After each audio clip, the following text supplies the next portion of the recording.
Hello and welcome to the Blue Monday podcast covering Ipswich Town since 2015. I'm Richard Woodward and you are tuned into the flagship show available each week on audio and video. And joining me today, two gentlemen who easy for me to say, who need no time to gel and are always at peak match fitness, Craig Fimbo and Dave Diamond. Gentlemen, how are we doing? Craig, we'll start with you. You're smiling. You have to smile, don't you? God, yeah. Well, it's the end of my summer holiday. I've had 2 weeks annual leave, so I've managed to squeeze in everywhere. Burton, Cheltenham, MK. I've seen all the goals, all the excitement. The points flying in, the surging up the table, and yes, I've got to go back to work on Tuesday, full of the joys of spring. Summer. Fun times. And Dave, how are you? Any adventures off for you this week? No, I'm good. I'm off. I've got 2 weeks holiday to look forward to as from next weekend. So I'm looking forward to that. But I was just trying to link everything to a film, and I think probably Groundhog Day. Is that? Except there's the bit in Groundhog Day, like for the first, 40 or 50 instances of the day he's repeating, it just gets worse and worse to the point where he's in the bath with the toaster and, standing out. There's a bit where it turns and he starts true. And he catches enjoying himself. Yeah, definitely at the moment, toaster in the bathtub, I think. Good Lord, yes. Still time to turn it around. Right, that's the way to start.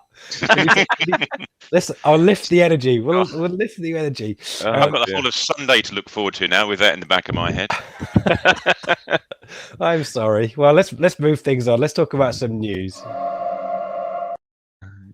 And I was trying to find a good. I have a running order. I screwed up the running order on Friday for the pre-match show, but I'm on it today. Let's start with something that's interesting in the news and not necessarily about football. I think it's tonight, and we will put the podcast out Sunday night because we're recording it. Spoiler alert on Sunday morning. Is Kieran Dyer makes an appearance in Celebrity SAS Who Dares Wins tonight. I don't know whether you guys are fans of this show. Have you seen it before? Do you know the gist of it? I've never watched it, but literally, when I was downstairs having a cup of tea, I saw the trailer for it on Channel 4. I was watching a bit of the Paralympics, and it came up, and I've put it on the series link now, so I'm definitely going to watch it because Kieran's on it more than anything else. Yeah. And Terry Katona, obviously, being a big super fan of hers. I remember. I think that coincided with maybe in the second year of the pod when he was on. I'm a Celebrity. Yeah. And myself and Ben used to have a discussion every week on as to how he was doing. It was almost a segment of the show in those early days. But I heard him. I heard an interview with him on Radio Suffolk. Apparently, he's got pretty close to the SAS guys and Middleton and the other guy. The real, the actual Jason Fox. Yeah, Foxy. And he said, and Foxy he's gonna get them down to Portman Road. So so to the training ground. So there you go. I was going to say, fit as anything. I've got a quote. One of the good things to come out of the show is I still speak to Ant, and I know that Ant is doing a tour. He's coming to Ipswich. He's coming to Ipswich Truckfest in November. I think Foxy has just announced he's coming in January. I said when he's down in Ipswich, ask the club if they'd like to come and speak to the players and the staff. When is that? January? No, that's too far away. If you see the show, it will not be nice things that he's got to say. It'll be dropping Gibby 50. Do either Foxy or Ant know how to coach a 4-2-3-1 formation? I don't know. Well, they might do it. They might be able to get us to sustain 90 minutes rather than 60 minutes. I think they probably don't. I think probably scare them into playing it. I think. I've got an injury pass. No, you don't. No, you don't. You just win. Mine, mate. Mine over matter. Stick them behind the goal, just like pointing to players. Yeah. I can see you. Yeah, exactly. So Kieran Dyer is going to be lifting barrels and standing out in the courtyard in the pouring down of rain. He'll probably have to abseil down a cliff face. He might. I think they're in Scotland. So I was about to talk about glaciers, but I don't think or glaciers. So I suspect. Well, it was filmed last autumn, I think, in Scotland. So you never know. So something to keep. Something to set in your Sky Planner if you're I want to keep a lookout for Kieran. I think he recorded it in between getting just before he got the under-23s job. So that was filmed quite a while ago. So good luck to Kieran. It's pre-recorded, so we can't vote to keep him in. But he said it took me places mentally that I never thought were possible. Again, I've lived a lot of my young life, and it was the most. I lived a lot. Yeah, he's obviously got involved in lots of stuff and injuries as well, having to do with the mental side of that. This was the most demanding challenge of my life. So an interesting roller coaster of emotions to look forward to on Sunday nights. Another person who's had an emotional roller coaster, though, usually going back to Groundhog Day, it's the bit in the bathtub. Roy Keane has been speaking this week to Gary Neville.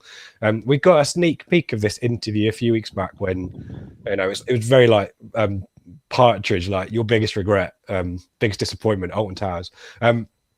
When he said his biggest career regret was Ipswich Town. We didn't really get a huge amount of context behind that, though I think we could probably understand the reasons why. He's talked, guys, about recruitment being a strength of his at Sunderland and it going wrong at Ipswich, and admitted he lost confidence and had doubts in his 20 months with Ipswich.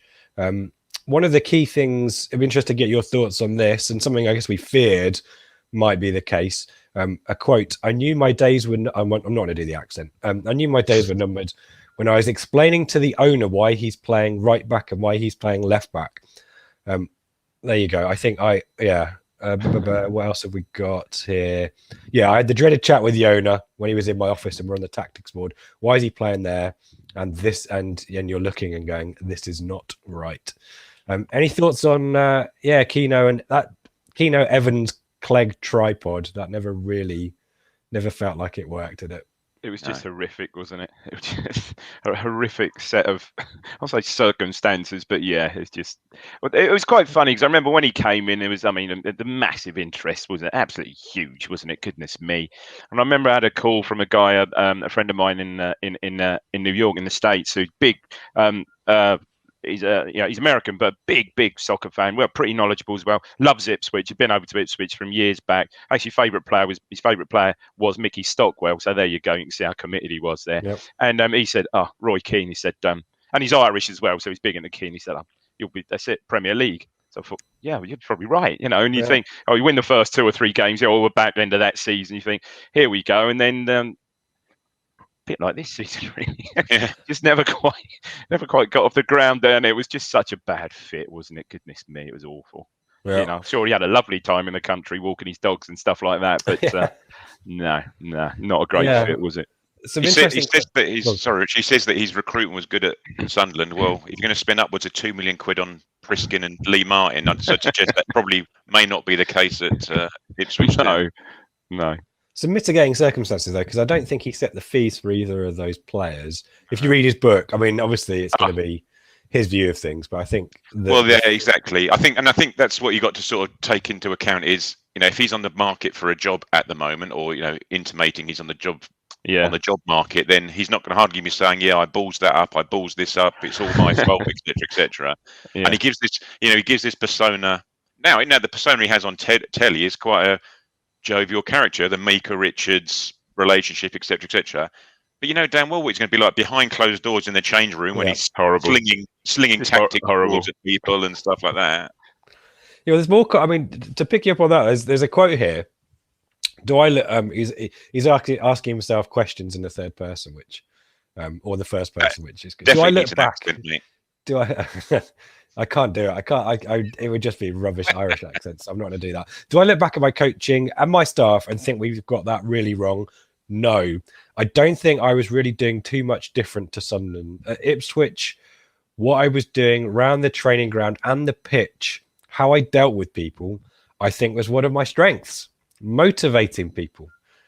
Given someone wrote a book called, was it Walking on Eggshells or Treading on Eggshells about Keane's time at Ipswich? That feels slightly at odds with maybe the perception of other people, I think pretty much that was very much his persona. He's sort of managed by fear almost. And we've said this before, some players need that.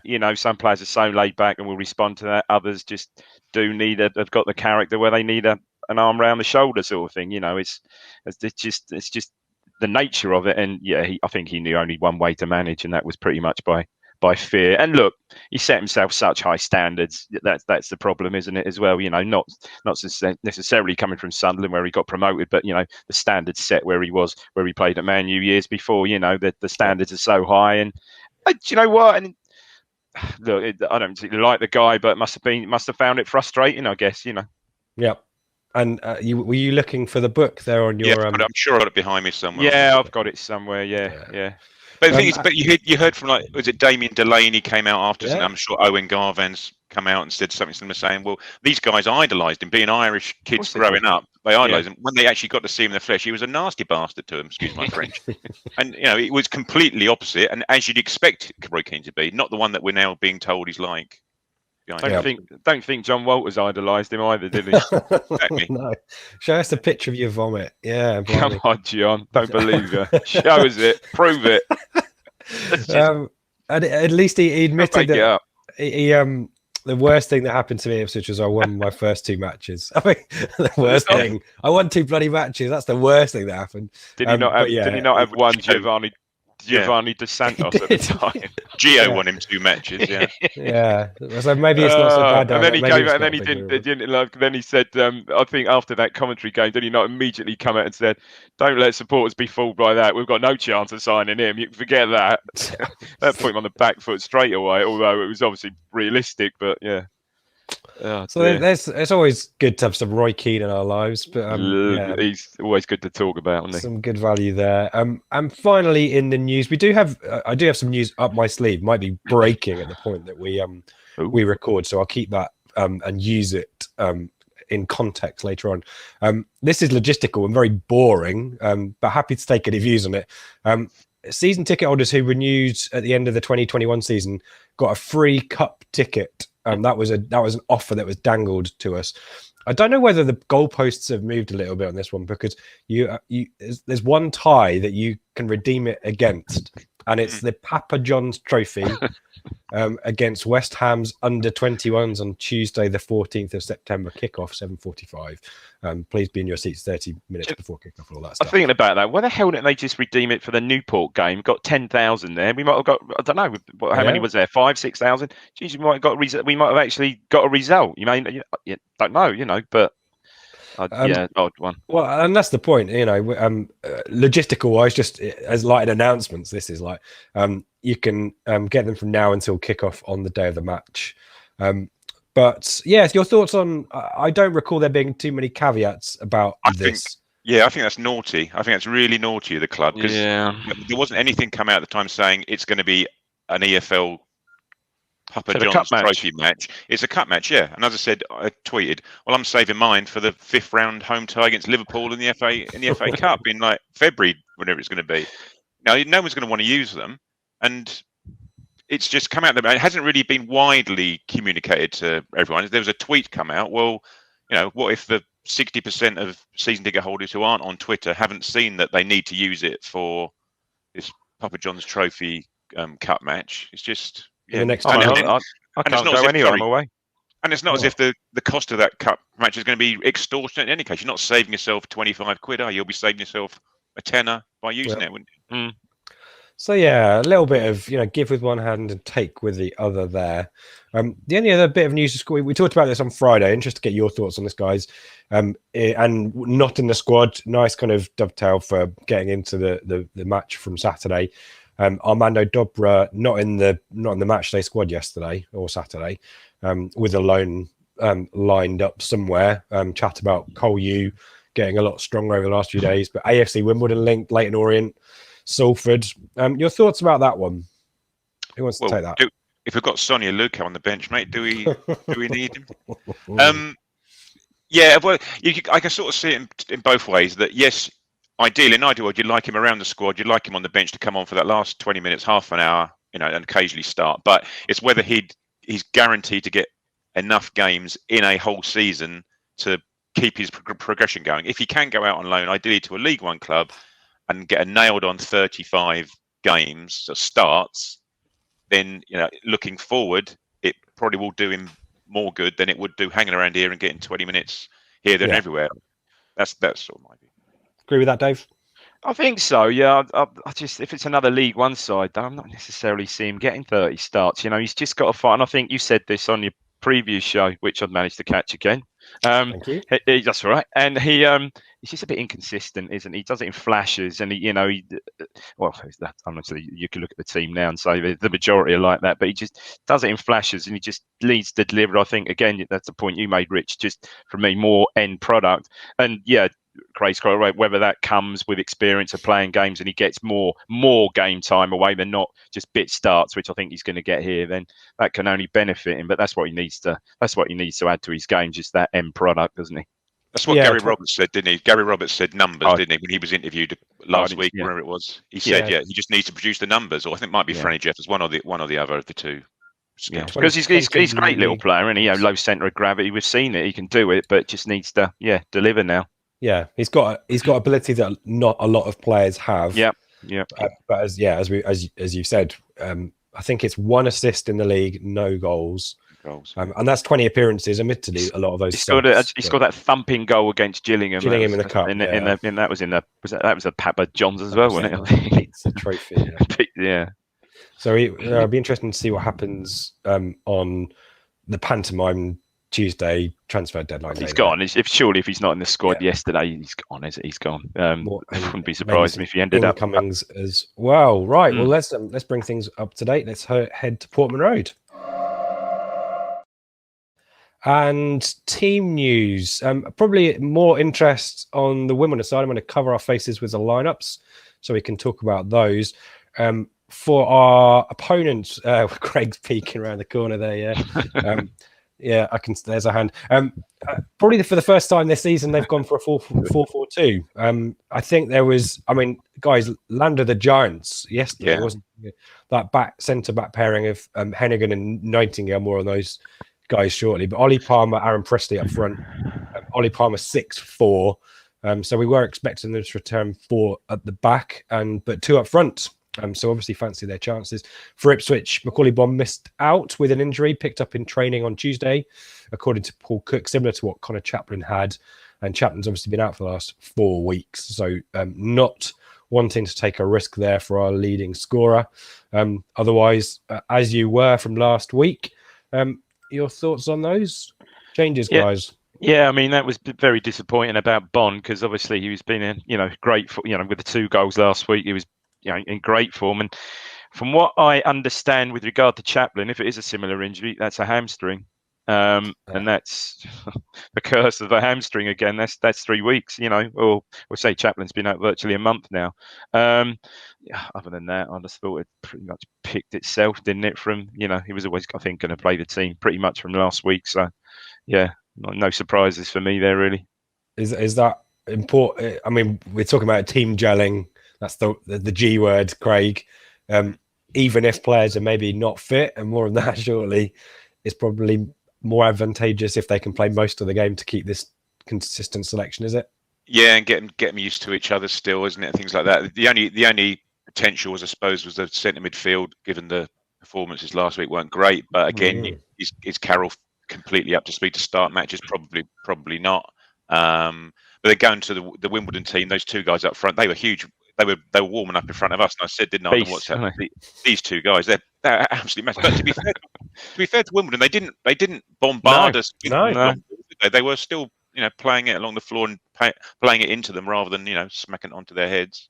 Yeah, we were.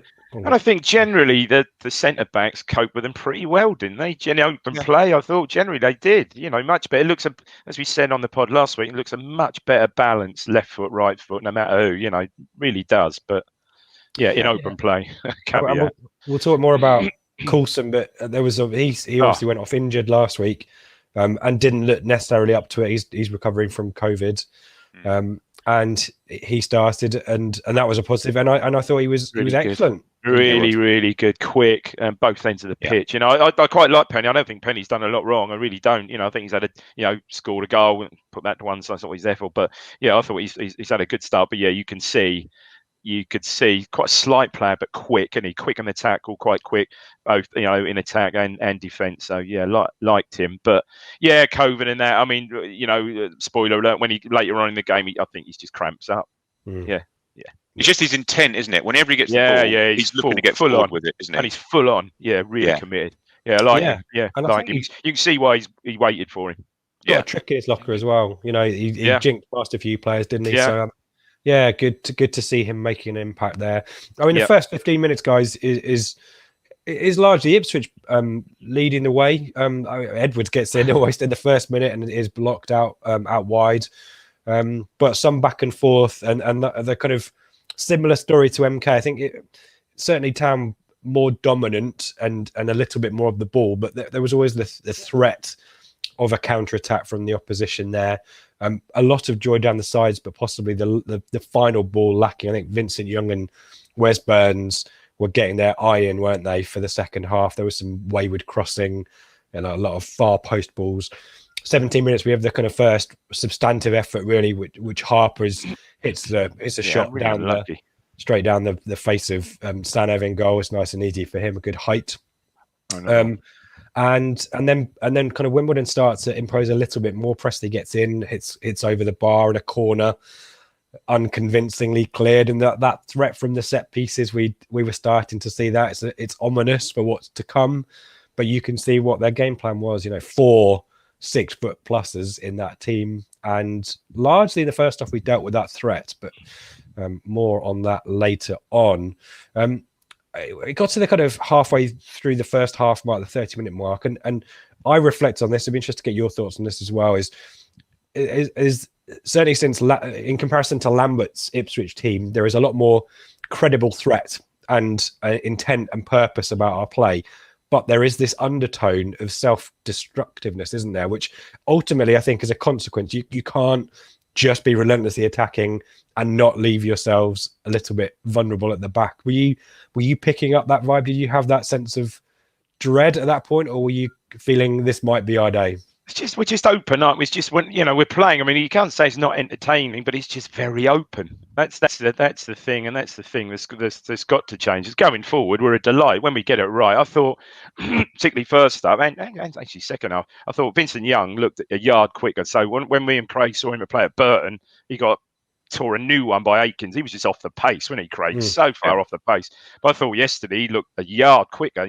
He's actually squaring up the fullback, and where in recent weeks he's been squaring up the fullback and knocking it to try and get out on his feet, and he just hasn't had the pace to get that extra stride in and get the ball across. Well, yesterday, okay, maybe the crosses went up the standard, but he was certainly doing that. I thought he looked a lot better. And him and Burns, I mean, bloody hell, they literally, excuse the pun, but they've got pace to burn down that right side. They really have. But yeah, it's just open. I know, I totally get it. It is, look great going forward, but then 1 or 2 passes, midfield's bypassed, and they're in. And there was I think it was Palmer in the first half, nearly had an identical run to Stockton at Morecambe when he looked like he was walking through, and someone I think got in a challenge. In the end, it came to nothing. But I was saying, Jesus, this is he's walking through again. It's just not quite there, quite right. Is it the centre midfield, Craig? This is exactly what I was going to say. You say about us being open, but we shouldn't really be open because our two central midfielders don't get forward to attack. Yeah, don't get forward to help the attack, do they? And that's one of the things, as you said, Rich, we're very, very good on the wings and out wide, and you can see exactly why Paul Cook wants his fullbacks to play like wingers and his wingers to tuck in and give them even more space down the outside. But we're creating nothing through the 2 central midfielders and the number 10, are we? There's no relationship between those 3 and the striker. There's nothing at all currently. It's all very, very reliant on the wide players, and then you're even more reliant on the quality of crosses coming in or Piggott. And I also think what it is, they just don't seem to pick up on it. They just don't seem to react to danger, if you want to call it that. They're not reactive enough to me. It's just they're almost on the half turn and he's gone sort of thing. It's not quite for me, not yet. And you can sort of forgive Harper because Harper's 21 years old and new to the system and new to Paul Cook. Can you forgive 28 or however old he is, 26, 27, 28-year-old Evans, who's been playing under Paul Cook and knows the system and is still getting caught out by this? Yeah, and he was unconvincing yesterday, wasn't he? He really was. Yeah. Again, he's really contributed nothing, really. Yeah, agreed. Worrying. And as you said last week, Dave, what's really noticeable is he plays on even less of a half turn than Cole Skews used to play. He's literally playing perpendicular, Perpendicular, parallel, perpendicular to the goal line. He's facing the goal. That's not a good trait for a central midfield player at all. It really isn't. And there were groans coming up, and even Harper was getting annoyed with him. Harper was pinging it into him, and it was going backwards to the centre halves. And Harper was like clinching it, just turn away. Yeah. We can go forward with it, Well, that central midfield configuration just isn't right. Not working. It's not working at the moment. I mean, the key. There's two chances towards the end of the first half to talk about. I mean, this starts with a move down the right hand side, but Fraser and Harper are involved. And I think it's Harper's shot, and there's a header. So unlucky over the bar. That was goal bound, wasn't it? That was Edwards, wasn't it? He had two, didn't he? He sort of scuffed one, didn't he? A little while afterwards, he had the one that was deflected over with the head, and then very similar. Fraser knocked it into him again. Scuffy one, didn't he? Yeah, that was a quite good chance, I think, that one. Yeah, and that was just central of the goal as well. And I've got here the half ended with Sanev coming out and doing he did this a couple of times, coming out and having a bit of an adventure. Poor clearance ends with Evans. But he fails to harness his inner Jim Majorton against Man United in 2000. I think it was the crowd that got to him there. Like, shoot! And he'd left high wide and not so handsome. Shanks it. Yeah. And that's your lot for the first half. And if we're looking for positives, we've bigged up our tracking threat down the wide positions. That's a tick in the in the pro Paul Cook box. The other for me is we do start the second half with intent. We do come out and try to impose ourselves, and this has worked 2 matches in a row in terms of getting that early goal, or at least trying to get that early goal, and it's going to work here.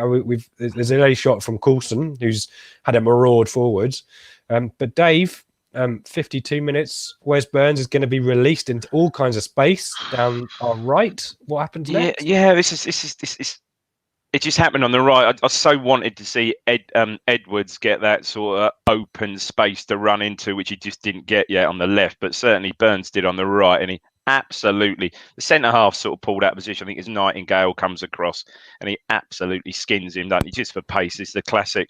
Pushes the ball one way, runs around the other way. By this time, he's made about 20 yards. So he's at very much an sort of angle, 10 yards out to the right side of the 6-yard box. Well, and he's flying at this stage. And there is contact. He just pulls him back. I mean, for where I am, from totally, you're perhaps in front of it, but where me and Craig are at the opposite, sort of diagonally up the opposite end of the ground, he goes down a bit dramatically. That's just run through the keeper. It's a thing. But then when you watch it back, he just tugs him on the arm and he's flying and he goes down. So it is a penalty. And up steps Mr. Piggott. Do you think Nightingale should have just nursed him out of play, Dave? I think he's from where I've just walked all over that, Craig. Absolutely. I thought Burns had done one of these ones where the player kicks it out of play and he isn't picking that ball up round Nightingale, and I didn't really, until you see the replay, it's difficult where I was in the North Stand to see the pullback. And then again, you had a much better view you had the similar view of the penalty to what me and Craig had, I guess, at Fraser's penalty at Burton, and just looking at Piggott's body language, it just looked like from that end of the pitch, but it just looked confident. He looked like he was going to score, and proper penalty. He didn't mess around with it, didn't he? Harden. He did a sideways shuffle that I didn't like though. He made the angle, didn't he? But but it was it was a good pen, and I think I've got to call you out on this, Rich. I think the terrible work by the keeper, who I think you mentioned in your preview show, as one of an awful attempt to save a penalty. But that was a great pen. Very confident, and did the usual, just a small celebration against his old club. Yeah. And Craig, they didn't learn their lesson, Wimbledon, from giving Wes Burns space down the right, because 2 minutes later. What happens next on this one? We sort of said up our corner that we've scored a goal. Let's not concede another one straight away. Like we did in the previous home game. And Evans picks up, I think, somewhere near the centre circle, doesn't it? And knocks out wide to Vincent Young, who then, as we were saying about Coulson breaking forward with intent, Vincent Young gets it, doesn't he? And all of a sudden sprints forward 10, 20 yards with it, slides it into Burns again in pretty much an identical position, and this time he slams it across the keeper, roars it in. Top corner. Yeah, really lovely goal. And just as it happened, I looked down at Paul Cook, and Paul Cook's jogging up the touchline and punching the air and things like that. You could just see that that's how he wants his teams to play, and that's how he wants his wide players and his fullbacks to interact. And that was probably a carbon copy goal that he will want to see for the rest of the season, sort of thing. If only we can sort out the defensive side of things. But yeah, it was just, again, as you said, Rich, about the second half and having that intent to go again. We're not going to sit back here on one. We're going to go again if the opportunity arises. We're going to go again and try and score another one. And Paul Cook said, didn't he, in his post-match interview, that he doesn't want to rest on 2-0. He wants to make substitutions that get him to 3-0 and 4-0 and put games to bed. But as we may find out, that may or may not happen yesterday. But yeah, it was a lovely goal, and I'd imagine it's a textbook Paul Cook goal going forwards, hopefully. Yeah, and as much as everyone said after the first one, let's go and get a second, I'm sure everyone was saying, right, let's get a third. As you said, let's put this one to bed. And unfortunately, Dave, only moments later, when Ipswich now should be either going for the jugular or just soaking up and shutting up shop, Wimbledon are going to get a free kick on our left-hand side. It's that old football adage, and I know Mick Mills says it, and it sounds ridiculous, but, so many people have said it over the years, 2-0 is a dangerous score. I mean, it sounds ridiculous. 2-0 up, you're at home, but it's either, well, you said, do we go for a third? It's 2-0 is either that sort of almost shit or bust type score. Do we hold what we have, or do we, and it was just, look, it's the first decision I've ever seen. It's the first decision I think I've seen a linesman give at Portman Road for like 5 seasons.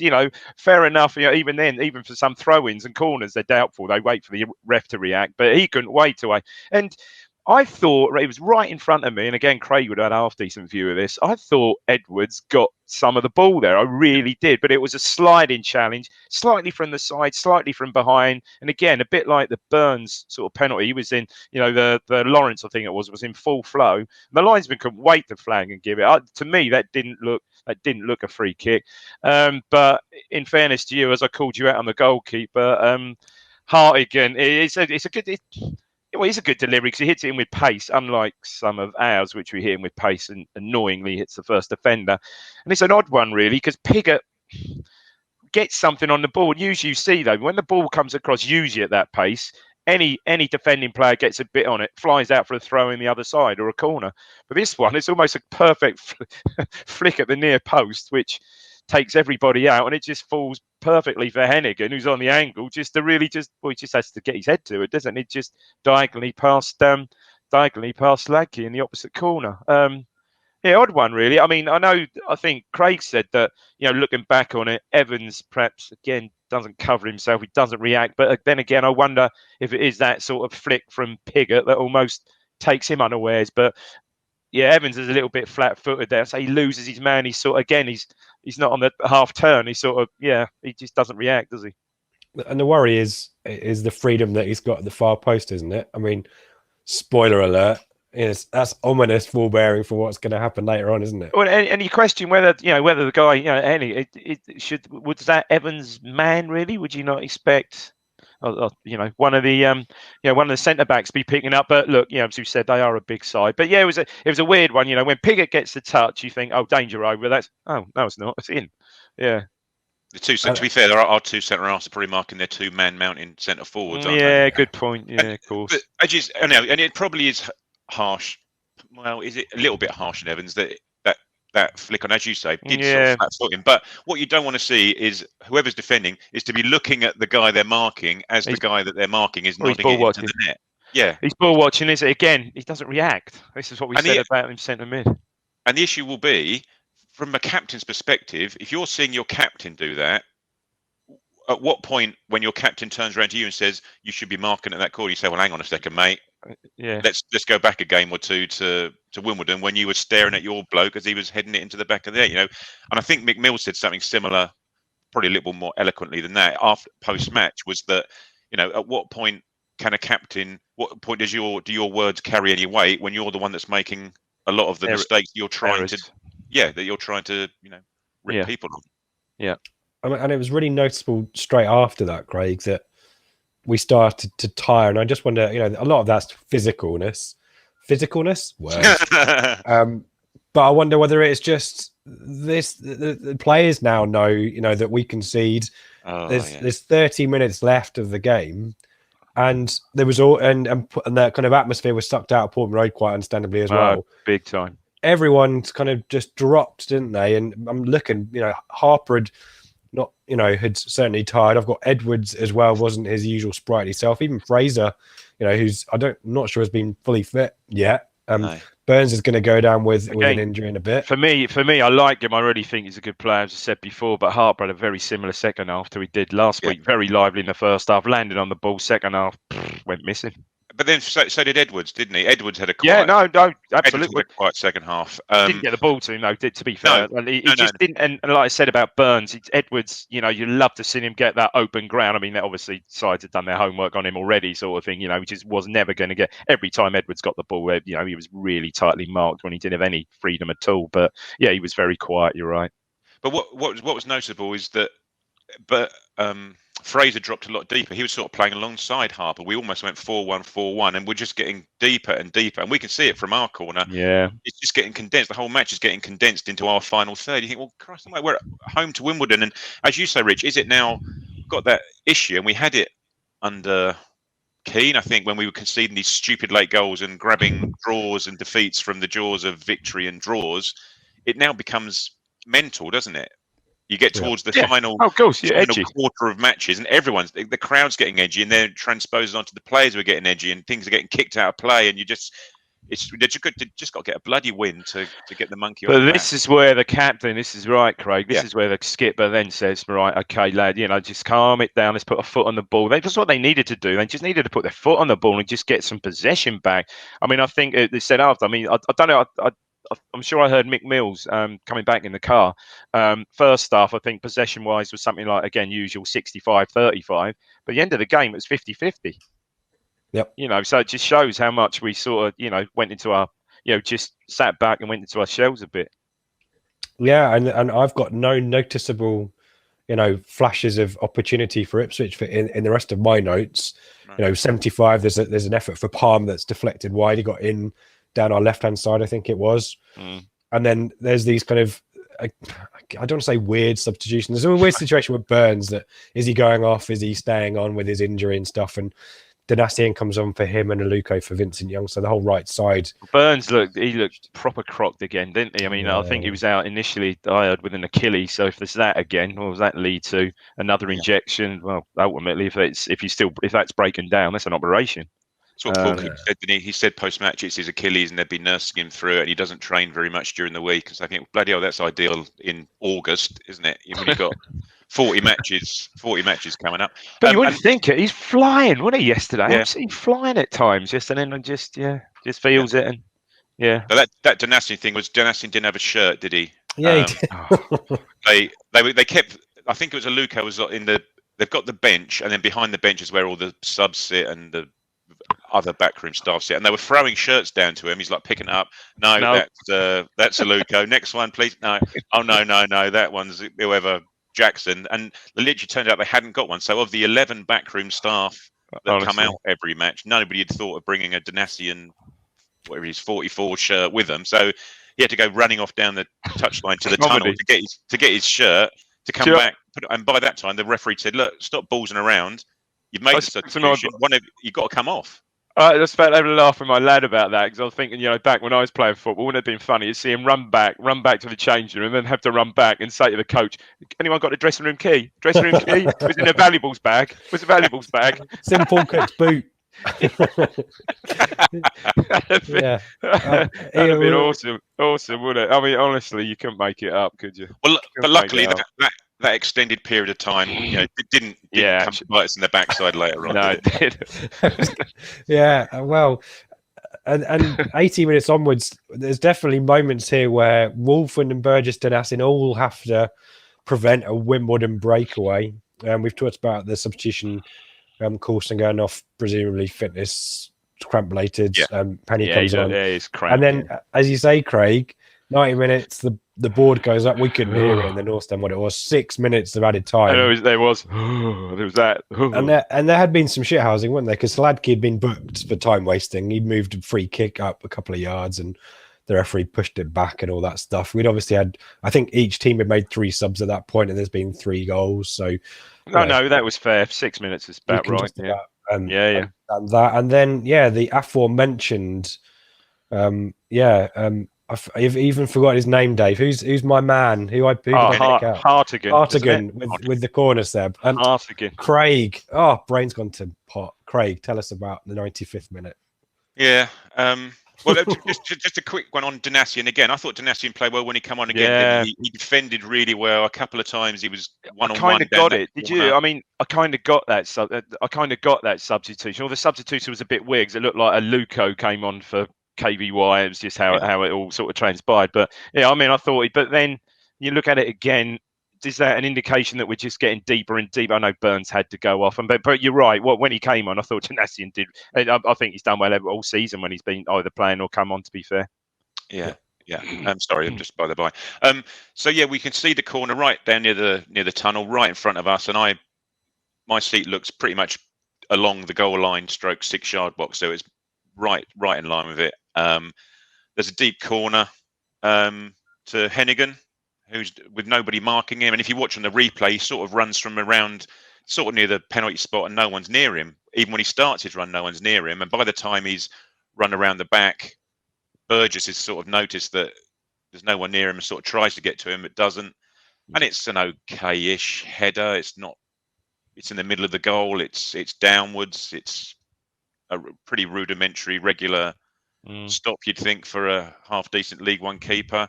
And Hladky just spills it, and Rudoni, is it? I think you pronounce it. He's the first to react. I don't think you can blame anyone once it's bounced off the goalkeeper. It's the just impetus of people rushing in. It just happens to fall to his feet, and he stabs it home. But again, unfortunately, to my eyes, it's another. Well, taking into account the fact that the guy's got a free header, it's just another throw your cap on it goalkeeping save, which should just be. Should do not even 9 times out of 10, is it? It's 99 times out of 100. It's just a regular bog standard save, and then you sit on that, you hold on to it for 30 seconds, you game over. Yeah, sling it, kick the ball at the field, and the referee blows his whistle. Yep. And dare I say that? I mean, that's Gherkin-esque, that, isn't it? Gherkin had a history of making really good reaction saves, but just palming it back into danger. Even if Hladky, I mean, it's difficult because again, the header is going back across towards him rather than being at the near post where he can palm it wide of goal. He can't. Yeah, he's got to hold that. He's got to hold it. There's no pushing it out. Well, he did. He blocked it. He's got to hold that. Yeah, Craig's right. Yeah. And we don't react. Again, it's a lack of reaction. I think Burgess, who I thought overall had a good game. Had a good game yesterday. He just almost gets caught. Well, Craig's quite right. He sort of realises the danger. Again, reaction, bit too late, and he just gets caught under the ball. He's following the ball, and it's too late then. But I don't think he was marking it. I don't think anybody. No, I don't think he was. No, I don't think he was. When he starts his run, Harper was quite close to him when he starts his run. Yeah. I didn't really pick up how we were marking. I mean, out of all the, given the mistake, but the mistake by Evans last week and everything else, that was a proper sickener. That one, a proper kick in the nads, wasn't it? It really was. And another 2 goals conceded. I mean, here's the attacking momentum graph covering our faces again. You can just see from about the 60th minute after that goal when we conceded, there is nothing about us. It wasn't park the bus either. It was just don't really know what to do, and that's the issue there. And as you say, Dave, we talked about this on the pre-match. Wimbledon had averaged about 45% possession away from home. And the stats here, 50-50, as you say. You go. Yeah. Block shots for them, 5. Corners, 6. Big chances, I guess, 2-1 to us. But shots inside the box, 9, Incredible, isn't it? Yeah, that's certainly not. It was similar to the MK Dons game, wasn't it? That once it went to 2-2 against MK Dons, there was only ever one team that looked like they were going to score a third, that knew how to manage that last piece of the game and were actually still going for it. And similarly, once it went to 2-1 yesterday, there only looked like there was one team that still knew how to play the rest of that match. They knew that they had to get another goal. We didn't know where to stick or twist. And then we just, as we said, we just got deeper and deeper and deeper and sort of invited them onto us. Yeah. And boos at the end as well. They were louder than they were the week before. Get it, aren't you? As each game goes on, that's what you're going to get, I'm afraid. And Cook has bemoaned that, he said, I think you could, I won't do the accent. I think you could fill in stadium at 2-0 as a lovely atmosphere. It was jovial and everyone was euphoric. Unfortunately, when Wimbledon got the goal, you could feel the tension in the stadium come, and you could also feel the tension in the players' decision making. The best way to relieve pressure is to keep the ball. And unfortunately, at the minute, for a variety of reasons, we're probably not doing as well as we should be, but we'll keep going. It does beg the question, really. And again, we've discussed it. I know Craig's mentioned it, I think, last week, how many, the size of our coaching staff, but have we got a defensive coach? Well, come on, it's rudimentary stuff. Look, yesterday there wasn't any glaring reason, it wasn't a missed penalty. It wasn't getting caught on the ball, the central midfielder getting caught on the ball 20 yards, 30 yards from goal. It was just careless goals yesterday, wasn't it? Yeah. Not glaring mistakes, but just carelessness sort of thing. Yeah. Let's jump into the questions, shall we? Let's see if we can shed any light on those. And first up from Mullet, a lot was made of fitness at ITFC, but we are once again making subs and changes due to players not being up to it. Is this more bad luck or signs, Craig, that something still isn't right? Yeah, well, plainly something's still not right. And it was quite interesting, actually, when Vincent Young got taken off today, he didn't look particularly happy to have been taken off. He was like having a conversation with Cook as the substitute as he walked around the pitch back to the dugout.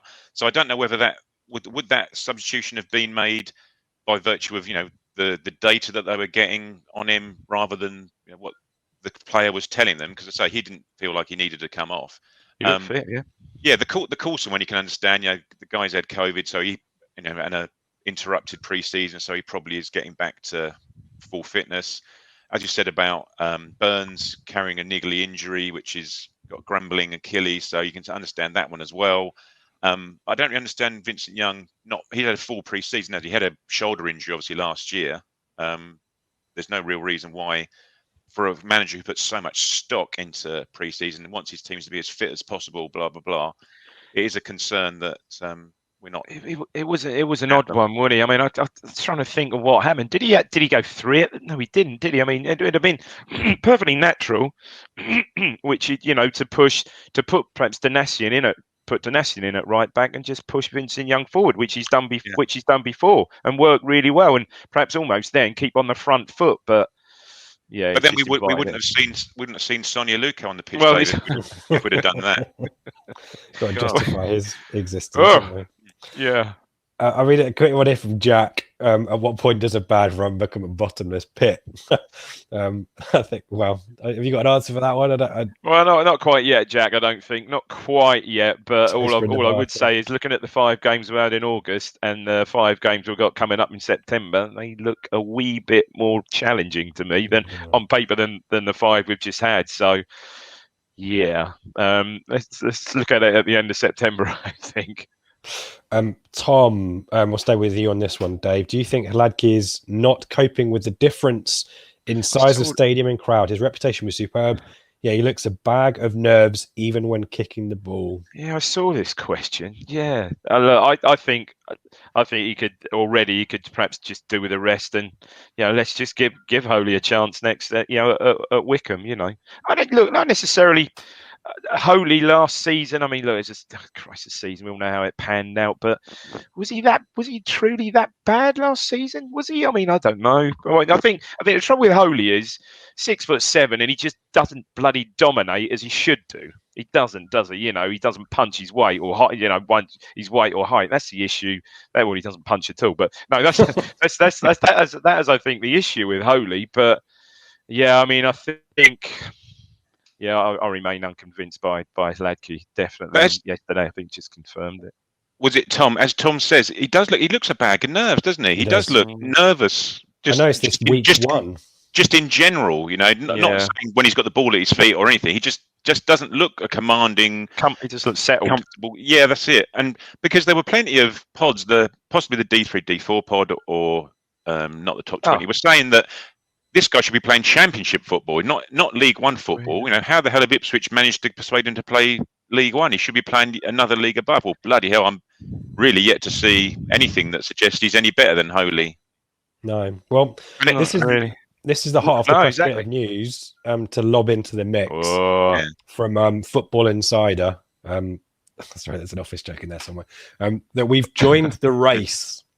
I don't know whether we're winning the race, but we just joined the race along with Nottingham Forest and Derby, for Brighton goalkeeper Christian Walton, who's 25, available for transfer after Brighton slashed. It's an end of season bargain. Slash their asking price. And Richard, any further on that? Do we know how many sort of appearances for Brighton? Has he sort of played? Oh, I know the name. I'm sure I know the name. If you keep talking amongst yourselves, I'll get his stats. They had Ryan. I forget who they got in goal. What do you think about it if that is true? And we're that doesn't bode well, does it? I mean, does that suggest? Well, that just shows that perhaps the manager's lost a bit of confidence there. It doesn't bode well for poor old Holy, because Holy's going to be the one that gets slung out the club by virtue of Hladky not being particularly great at the moment, isn't it? Yeah. Holy's probably thinking, well, I'm quite happy being a number 2 for the time being. Here's my chance. Yeah. He's going to end up back in League 2 or something playing because the guy in front of him's no good. So Walton has, he's been at Brighton since 2013. Has made 3 appearances for them, but loan spells at Bury, Plymouth, Luton, Southend, 2 at Wigan. There you go. Oh, okay. So presumably he's played under Cook, and Blackburn last season. He actually played 46 games for Blackburn in the Championship last season. Oh wow, okay. You kind of feel like that maybe is a signing where Paul Cook's influence is probably the most telling there. But it'd be unlikely that if there's Championship clubs linked, he'll come to us, will he? Well, I don't know. I think we've won the race on most players this season, albeit bar one. But we've beaten Derby to Son Aluko. And would you want to go to Forest at the moment? I don't know. Well, there you go. I want to keep an eye on for the next few days. Yeah. Andrew Cook, Paul Cook, and Marcus Evans' appointment say no more. I think Ashton and Game Changer have been quite happy to take some credit, or at least show they were quite happy with that appointment as well, though, weren't they, guys? Well, they're hardly going to say anything else at the time. No, they're not at the time, were they? Remains to be seen, isn't it? As we said previously, it's all very well asking for fans' patience and wondering how long the fans will give him. We just don't know how long owners and CEOs and chairmen are going to give him. We just don't know. This won't be allowed to fester, will it? Well, I think we can safely say that it won't. But what that cut-off point is, who knows? I don't know. Yeah, what's reasonable? Well, and let's add in Adam's question here. Dommy Boy 79. I think Cook is right about the pre-season with the players coming in. We all said it would take time, and it will. I'm not making big sweeping judgments until the end of September. My patience will probably run out by Christmas. When will your patience run out, guys? I don't know if well, crikey. If we're in the same position we are, as Dave said, we've got relatively difficult September coming up. Once you get to October, and there's Portsmouth, Sunderland in October. Yeah, exactly that. Yeah, and we're still in the bottom 4. These guys are gonna have to start wanting to see some sort of return on their investment, you'd have thought. And if we're not even in the top half of the table, there's going to have to come a point, isn't there? I'd imagine Christmas for me, I think, similar to Adam, from my perspective. I think if we're still floundering, then you've got to start making changes. But then you're going to have a new guy coming in with 17, 18 brand new players who he may or may not have wanted. We've literally thrown so much money and trust into Cook to get this right. It's God Almighty. Why is it only us? Only us. Yeah, only us could do this. Are you agreeing with that, Dave? I think so. I think Christmas, and then of course Christmas, new man in. Good God, another transfer window. It's. I think that's probably about right. Yeah. Paul Westlake, if the changes hadn't been forced, as in Coulson and Burns, do we hold on to that lead, Dave? I don't know, because I think those changes would have been made. Clearly they're managing Burns. I think Burns perhaps would have come off anyway, wouldn't he? Because obviously, if they're saying they're managing his injury, that's a hard one. I think we regressed a bit, as I said. We brought it on with taking off KBY, putting on putting on Danassian and, as Craig rightly said, the effervescent Shoni Aluko.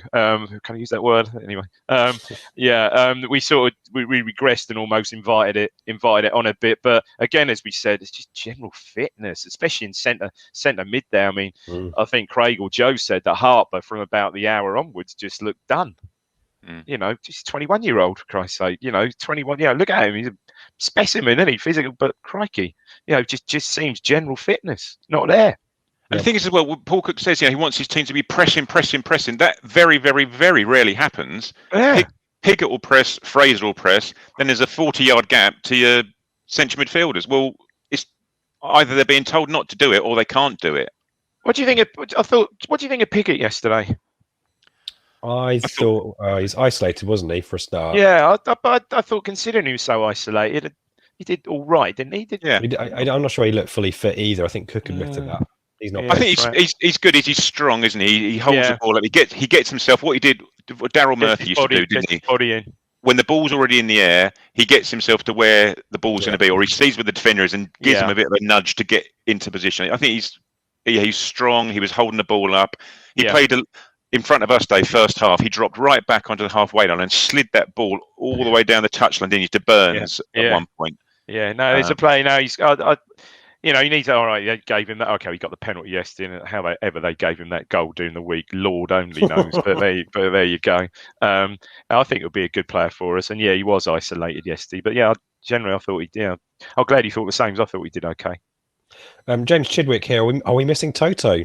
I know he makes mistakes, but he does love a solid tackle. Everyone needs to calm down, he adds. Stick with Cook, small margins, and we'd have an extra 5 points. Last 2 years, great in August, finished poor.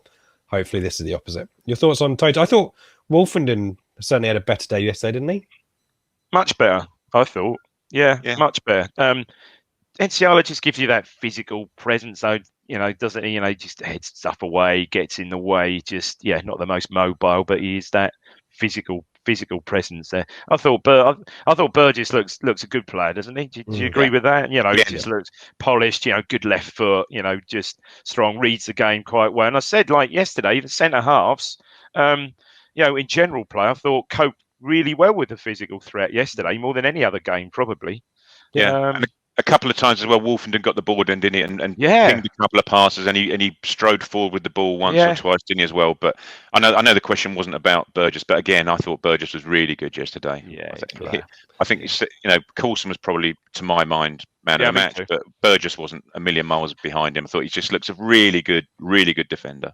Yeah, it'd be really interesting to see how this Edmondson looks. But again, you know, they've got to get him up to the pace. He's not just going to come straight. A centre half, it's not just going to come and it's not like a forward or a midfield player where you give a centre half 20 minutes. It's not going to happen, is it? It's not going to happen. So, you know, it'll be interesting to see once, you know, if he can, you know, get up to pace and how quickly, but he gets up to pace. But you'd think, I wouldn't, you know, probably now a little bit, people will be calling me out for this because I heard, you know, walking out of the ground, Wolfen, he's terrible, he's rubbish. And I'm sorry, I disagreed yesterday. I thought he played really quite well, but clearly I think then he's not going to drop Burgess. If Edmondson does come in and they stick to the two centre backs, it's going to be Wolfen then, isn't it? You'd think. Yep. FPL tracked a slightly different change of pace here. Have we reached the stage where Paul Cook should piss in all four corners of the Portland pitch? I saw that. James Golk, for me, the changes don't come early enough or are the right ones. The attack looked shot after 60 minutes. We need an injection of fresh legs to spark a change. We sat back to hold on to lead, which we know we cannot do. Attack is the best form of defence, especially at the moment. Agree with that? There's not fresh legs on the bench, is there? Who would you only got Jackson as a striker to bring on. I don't think you'd really bring Jackson on at that point, would you? If you want something to stick up front, he's probably not the right kind of player to bring on. Who was to? I suppose you had Barry on, didn't there? But tough to bring an 18-year-old on that type scenario, isn't it? Really? Yeah, especially when we'd sort of dropped Fraser back a little bit to play more alongside Harper. I just don't think they haven't just.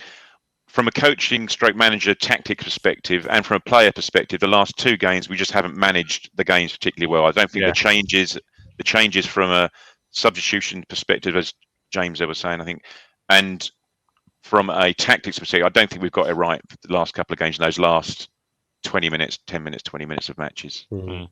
Well, so then that goes on to the Rich. That goes on to the question that we've always been asking is about assistant managers. If you're looking for a bit of advice and you've got, I know God, we've spoken about it so often. Gary Roberts, who's got no qualification, no experience, and Franny Jeffers, who's under 23 striking coach from Everton, and Craney, the kit man from in name only, we'd been led to believe from Wigan. He's not turning around to a guy who's been assistant manager for 200 matches who can say, do you know what, we need to do X, Y, Z. He's literally there by himself. Yeah, and the criticism is the lack of defensive sensibilities there amongst those staff. And also what we spoke about earlier, I think they're missing a real leader out there at the moment. They're missing a leader on the pitch. Some, I hate to say it, someone like a Chambers who would get into players and just get them up the pitch if necessary. We just haven't got that at the moment. Final question here from Ben, Ben Dawkins, which definitely I think chimes with a lot of the sentiment out there at the moment. How is it that other teams in the top half of the league seem to have managed pre-season during pre-season rather than August? We all signed new players who should be keeping fit, and I don't think anyone was impacted by the Euros. The excuses are kind of coming out now a little bit, aren't they? Question. Yeah, they are, I think, but no one signed the amount of players with quite. Although you're going to correct me on that, aren't you? Burton, but there was a turnover. Morecambe. Yeah. And they're doing okay, but clearly we've signed one or two players that come with pre-existing issues. Edmondson, perhaps Chaplin came. I mean, okay, we've only seen him for a brief, an hour was it in the first game? That's our age-old recurring problem. It seems to be. Yeah, your thoughts about that one, Craig? I mean, yeah, as I think it will be very, very, very soon that those excuses will start wearing very thin, won't they? Yeah. At the end of the day, we are in a far more privileged position in terms of our finances and the sort of players you've been permitted to bring in. If they're that good, then they don't need to be gelling in League One. By virtue of just being better players in a system which they're supposedly being coached in for weeks on end. You'd think that would be enough to get you through matches. I say, if you've got wings are working fine, but you've got a huge gaping hole down the middle of the pitch between striker through the number 10 into those two central midfielders, that just simply isn't working. And we're trying it. This is supposed to be Paul Cook's nailed-on formation. It's the one he plays all the time. The one he's only ever played this formation. Well, he should know how to coach it, or he should have someone near him who can coach those players to play it, because it's nothing new to him. If it's something new to the players, they need to be coached how to play it, but it's not working at the moment. As I say, those excuses that are coming out are going to be wearing very thin with people very shortly. Somehow we need to find a League One version of N'Golo Kante. It'd be perfect. We do. That's definitely the target. Gentlemen, thank you for answering those questions, and thank you for everyone who pinged in a Twitter question. Really appreciate those. Help drive forward the conversation. Let's do a very brief roundup, because I'm going to put the league table up, but it's not anything to get excited about. Some key results there. It's clear at the top of the table.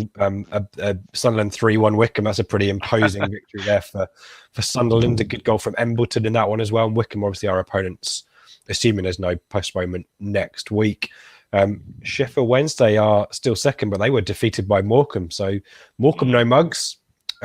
Oxford 3, Lincoln 1. Lincoln struggling a little bit after their good season last time out. And look at Wigan. Defeating Danny Cowley's Portsmouth. Liam Richardson, he knows how to get a victory for them. 1-0 win for them on Saturday. And Burton just outside the playoff positions, having drawn with Cheltenham on Friday. And down the bottom, there we are. 2 teams on 3 points. And then 1 point each for Crewe and Donny. I think the thing that sticks out there, Rich, is obviously the lack of a green W. And also, crikey, the only club to have conceded double-figure goals. There you go. Yep. Blimey. Stark. Right. Aren't we like the second worst in the whole football league, aren't we, in terms of goals? Are we? Yeah, I don't know who's see 2 goals a week. You're going to get. But we're entertaining. And another thing to mention in the roundup, a first goal at a professional level for Tyree Simpson yesterday for Swindon. Nice, got on the end of a nice... The winner, wasn't it? The winner only goal, wasn't it? Was it 1-0, I think? So well done to him. And that's your lot. Notice it all gone, Craig. very quickly. And Dobra played again, didn't he? Played a whole match for Salford and signed his new contract during the week, didn't he? Yeah, I saw 2 years. Yeah, obviously well thought of. So I'm noticing the clock, so I'm going to skip, hop, and jump to the finish line here. Plugs for next week. I, depending on Wycombe, it sounds like Wycombe need to make the decision about whether it's a postponement or not. We'll do the usual run of shows. Either way, there's likely to be a live show or a flagship show. So we'll keep a lookout for that one. The other thing we need to say is good luck to ITFC Women. They're 100% record going into Cardiff City later on. We're obviously recording just beforehand. So good luck to them. And let me just put along the bottom where you can find us and all that kind of stuff. Where can we find you guys on Twitter, Craig? Where can we find you? I'm on Fims75. Fims75. And Dave? At David Diamond 3. And go looking, just as it scrolls there, Blue Monday Pod Team on the Instagram, definitely the area of our social media we're expanding the most. So definitely worth a follow there. You can find me at Ipsrich. And that is your lot. Thank you again, gentlemen. Thank you, everyone, for your contributions. Who wants to have the final word? I mean, do we want to get the C word out, Dave? I don't know. No, not yet. No, it's not quite got that bad, Rich. Come on now. That four-letter C word. It's not quite got that bad yet. For either, I'd say. No, the revolution starts next Saturday at Wycombe. There you go. 3 points.